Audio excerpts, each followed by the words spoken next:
तो विचार आपण करावा. काय आहे, लाखो रुपयाचं नुकसान गेल्या 35 वर्षात तुमचं झालं.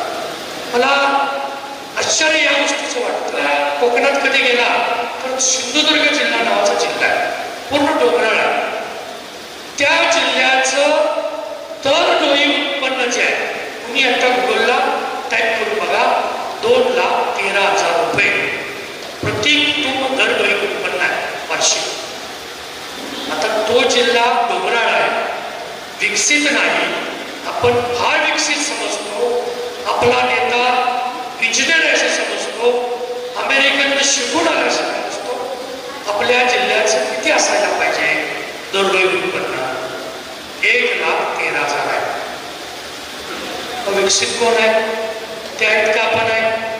सिंधुदुर्ग 2,13,000 असेल तर आपण 4 लाखाच्या पुढे असलं पाहिजे.